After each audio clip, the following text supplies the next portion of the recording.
प्यारे बच्चों, यदि आप भी बिहार के सरकारी स्कूल में क्लास 7 में स्टडी कर रहे हैं और आपका मार्च मंथ में जो आपका वार्षिक परीक्षा का आयोजन होने जा रहा है, जिसमें आपका यह मार्च मंथ में जो आपका फाइनल परीक्षा होंगे क्लास 7 का, उसके बाद आप क्लास 8 में चले जाएंगे। तो यहाँ पर देखिए बच्चों, मेरे पास आपका क्लास 7 का बिल्कुल ओरिजिनल प्रश्न पत्र आ चुका है, जो कि गणित का पेपर है।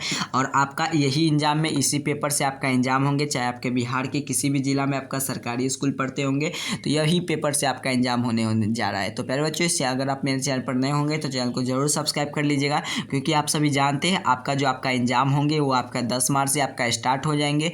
और उसके बाद अगर आपका पेपर हो जाएंगे तो पेपर आपका इस पेपर के माध्यम से आपको मैं क्लास 7 का जब भी आपका क्लास 7 का गणित का पेपर होंगे तो इस पेपर से आपको एग्जाम होने जा रहा है और यही पेपर आपको एग्जाम में आएंगे। और यहाँ पर देखिए, चाहे आपका बिहार के सरकारी स्कूल किसी भी ज़िले में सरकारी स्कूल है तो यही पेपर से आपका एग्जाम होंगे। और प्यारे बच्चों, अगर आप चाहते हैं मैं जिस प्रकार से आपके लिए मैथ का पेपर लेकर आया हूँ, उसी प्रकार से आपके लिए हिंदी का पेपर लेकर आऊँ, सामाजिक विज्ञान का पेपर लेकर आऊँ, विज्ञान का पेपर लेकर आऊँ, अंग्रेजी का पेपर लेकर आऊँ, उसके लिए चैनल को आपको सब्सक्राइब कर लेना है और वीडियो को लाइक कर तमाम दोस्त मित्र के पास शेयर कर देना है। ये आपका ओरिजिनल पेपर है, इसी पेपर से आपका एग्जाम होंगे, तो देख लीजिएगा। और चलिए प्यारे साथियों, हम लोग देखते हैं और आपका किस रूप में इस बार पेपर आया है। अगर आपका इस पेपर में अगर आप एग्जाम नहीं देते हैं तो क्लास 8 में आपको नहीं आने दिया जाएगा। उसके साथ साथ अगर आप इस एग्जाम में सम्मिलित होना बहुत ही ज़रूरी है, क्योंकि ये आपका क्लास 7 का बिल्कुल अंतिम एग्जाम, अर्थात कि बोलते हैं ना फाइनल एग्जाम है। और इस एग्जाम के बाद आप क्लास 8 में चले जाएंगे और इस एग्जाम में आपको पास करना बिल्कुल ही ज़रूरी है। अगर आप पास नहीं करते तो आपको 8 में नहीं जाने दिया जाएगा। तो इसीलिए चलिए, आपको पेपर से पहले मैं आपको जब एग्जाम हो तभी आपको यहाँ पर देखिए, सबसे पहले मैं आपके लिए यहाँ पर पेपर लेकर आया हूँ। उसी प्रकार से आप सभी विषय का अगर आप पेपर चाहते हो तो चैनल को सब्सक्राइब कर लीजिएगा, वीडियो को लाइक कर तमाम दोस्त मित्र के पास शेयर कर दीजिएगा। उसके साथ साथ आपको इसका पेपर का PDF लेने के लिए मैं आपको आगे PDF डाउनलोड करना सिखा दूंगा, नहीं तो आपको इसका आगे मैं एक नंबर दे दूंगा, उस पर अपना नाम अपना वर्ड लिखकर हमें व्हाट्सअप कीजिएगा, तब मैं इसका पेपर का PDF आपको सेंड कर दूंगा। तो प्यारे बच्चों, चलिए हम लोग देख लेते हैं किस रूप में आपका प्रश्न आया है और इसका उत्तर आपको किस प्रकार से लिखना है। सभी पेपर को सोल्यूशन मैं आपके लिए कर दिया हूँ। देखिए प्यारे बच्चों, सबसे पहले आपको यहाँ पर अपना नाम लिख लेना है, फिर उसके बाद अपना वर्ड क्रमांक लिख लेना है, फिर उसके बाद स्कूल का नाम लिखेंगे, फिर उसके बाद यहाँ पर प्रखंड, फिर इसके बाद इसका स्कूल का नाम और इसमें जो भी आपका विद्यालय होंगे उसका नाम लिख लीजिएगा। फिर उसके बाद यहाँ पर देखिए प्यारे बच्चों, आपको यहाँ पर के जिला का नाम लिख लेना है। आप यहाँ पर देखिए प्यारे बच्चों, आपको ध्यान रखना है कि यहाँ पर कुछ नहीं करना है, यहाँ पर भी कुछ नहीं करना है, यहाँ पर भी कुछ नहीं करना है, क्योंकि प्यारे बच्चों आपके जो क्वेश्चन देंगे ना, जो आपका एग्जाम होंगे, जो मैथ का पेपर देंगे वो यहाँ पर सिग्नेचर करेंगे, यहाँ पर जो आपका कॉपी का जाँच करेंगे वो यहाँ पर सिग्नेचर करेंगे। और उसके बाद आपको 50 मार्क का आपको जो ये एग्जाम होंगे तो 50 में से आप कितना अंक लाए हैं वो यहाँ पर लिखेंगे। तो प्यारे बच्चों, इस बॉक्स में आप सभी कुछ नहीं फिल कीजिएगा, ठीक है। चलिए आगे हम लोग प्रश्न की ओर चलते हैं। इसी प्रकार से आपको पेपर में सबसे पहले आपको ऑब्जेक्टिव टाइप का प्रश्न रहेंगे प्यारे बच्चों दिया हुआ। तो यहाँ पर मैं आपके लिए सभी प्रश्न का उत्तर मैं आपको बता देने जा रहा हूँ, आप सभी सीधे सीधे देख कर चले जाएंगे। तो एग्जाम में ये प्रश्न रहेंगे तो बिल्कुल आप इजीली से बना लीजिएगा।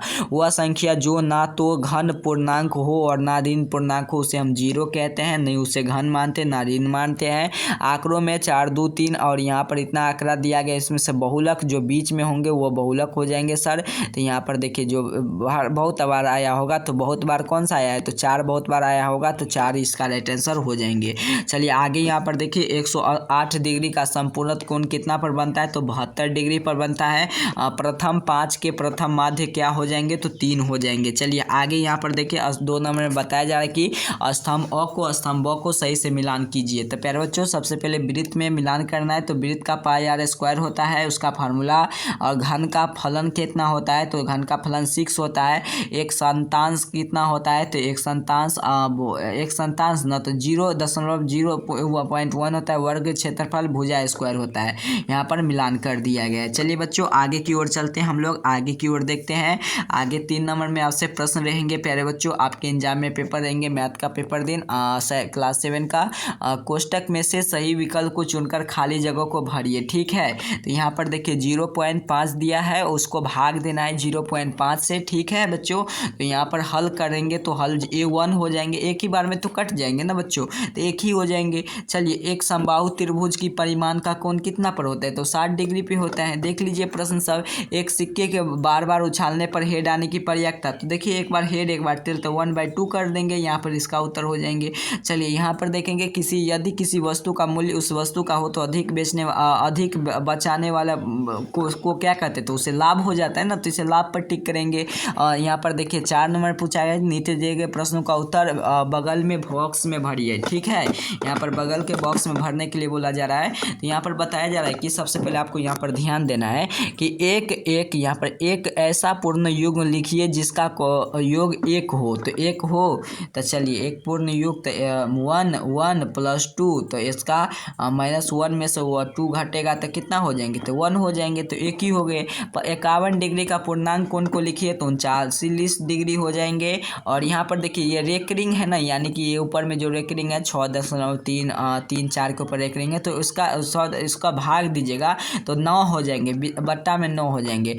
16 और 18 का सरलतम अनुपात किया होगा, तो 16 के 8 दूनी 16 8 और इसका 18 यानी कि 9 दूनी 18, तो यहाँ पर हो जाएंगे 8√9। अगला प्रश्न की ओर चले तो 6 नंबर में आपसे यहाँ पर पूछा गया है कि -6 के 6 के बीच में पूर्णांक कोण कितना बनेगा, तो -5 माइनस करके और यहाँ से 0 से लेकर 1 2 3 4 5 तक बनेंगे। एक संपूर्ण कोण का त्रिभुज का न्यून कोण 52 डिग्री है, तो उसका न्यून कोण का माप ज्ञात कीजिए। तो एक त्रिभुज बना दिया गया है, उसका मान एक अर्थात कि x मान लिया गया है, और एक का 52 डिग्री और एक का ये जो कोण है ये 90 डिग्री का है। तो यहाँ पर देखिए एक कोण बराबर 90 डिग्री है, बी कोण बराबर कितना हो जाएंगे 52 डिग्री, और सी कोण बराबर हो जाएंगे x। ठीक है, तो तीनों त्रिभुज का तीनों कोण का योग 180 डिग्री होता है। ठीक है, और a + b + c बराबर 180 डिग्री, तो एक ए हो गया 90 डिग्री, बी हो गया 52 डिग्री, और कोण सी बराबर x मान लिया गया बराबर 180 डिग्री। ठीक है, तो इस दोनों को जोड़ देंगे तो हो जाएंगे 142 डिग्री, फिर x हो जाएंगे, फिर 142 180 में से 42 घटा देंगे तो x बराबर 38 डिग्री, तो दूसरा कोण का योग हो जाएंगे 38 डिग्री। चलिए आगे की ओर चलते हैं बच्चों, आगे की ओर। यहाँ पर देखिए आगे 7 नंबर में पूछा गया है कि इतना में से 550 में से 10 का वार्षिक साधारण ब्याज 660 रुपया की हो जाएंगे। कैसे, तो एक मान लेना है इसका p बराबर 550, p बराबर 10%, और यहाँ पर मिश्रण धन इतना है, t बराबर डैश मान, तब मिश्रण धन माइनस मूलधन उसका फार्मूला होता है। तो 650 में से 550 घटा देंगे 150, तो इसका अब आपके ऐसा ही इसका निकाल लेना है PRT पर निकालेंगे तो 100 से भाग दे देंगे। ठीक है, तो 110 में और 55 से भाग देंगे, तो 110 में 55 से भाग देंगे तो 2 बार में कट जाएगा, तो इसका 2 हो जाएंगे इसका वार्षिक यानी कि 2 वर्ष का इसका जो था ये 660 का ब्याज का जो दर था साधारण ब्याज, इसका निकल जाएंगे। चलिए यहाँ पर 8 में पूछा जाए कि सरल कीजिए, इसका देखिए दोनों को जोड़ दीजिए, इतना से भाग दीजिए और फिर 1/4 से गुना कर फिर उसके -4 को घटा दीजिए। तो यहाँ पर दोनों को जोड़कर यहाँ पर फिर से उसके बाद भाग दिया गया, दोनों को जोड़कर दोनों में से घटा दिया गया, यहाँ पर निकल कर इसका उत्तर इतना निकाल दिया गया है। चलिए बच्चों आगे की ओर चलते, आगे में यहाँ पर बताया जा रहा है कि किसी आयत की लंबाई की चौड़ाई की अनुपात 3:2 है, तो आयत के परिमिति 90 मीटर है, तो उसकी लंबाई एवं चौड़ाई ज्ञात कीजिए। ठीक है, तो लंबाई 3x मिल गया, चौड़ाई 2x मिल गया, परिमिति 90 मीटर, और 2 × लंबाई प्लस चौड़ाई बराबर 90 डिग्री, तो 2 × 3x + 2x बराबर 90 डिग्री, 2 + 5 यहाँ पर बराबर 90, तो 5 दूनी 10 हो जाएंगे 90 में 10 से भाग देंगे तो 9 बार में कट जाएंगे, और इसका लंबाई 3 × 9 यानी कि 9 × 27 मीटर, 2 से भाग देंगे तो 9 दूनी 18 मीटर हो जाएंगे, तो 27 मीटर 18 मीटर ये दोनों इसका आंसर निकल गए। तो प्यारे बच्चों आपने जैसा कि देखा कि मैंने आपका क्लास 7 का मैथ का पूरे प्रश्न का सॉल्यूशन कर दिया हूं, जिसका 10 मार्च से आपका एग्जाम स्टार्ट होने जा रहा है। और प्यारे बच्चों इसी प्रकार से अगर आप चाहते हैं सभी विषय का इसी प्रकार से मैं इसका वीडियो लेकर आऊँ, तो उसके लिए आप हमारे चैनल को सब्सक्राइब कर लेंगे, तभी मैं आपके लिए वीडियो लेकर आऊँगा। और उसके साथ साथ चैनल को वीडियो को लाइक करके तमाम दोस्त मित्र के पास शेयर कर दीजिए। चलिए प्यारे बच्चों इसका पेपर डाउनलोड करने के लिए आपको 90 663 373 पर अपना नाम अपना वर्ड लिख कर हमें व्हाट्सअप कीजिएगा, ताकि मैं इसका पेपर का PDF आपको सेंड कर दूँ। तो आपको नंबर कितना हो जाएगा, इसका नंबर है आपका 90 600, ठीक है 90 663 373 पर अपना हमें वर्ग अपना लिख कर व्हाट्सअप कीजिए, मैं इसका पेपर का PDF आपको सेंड कर दूंगा। तो पहले बच्चों मिलते हैं आप सभी को नेक्स्ट वीडियो में नेक्स्ट पेपर लेकर, तब तक के लिए गुड डे गुड बाय।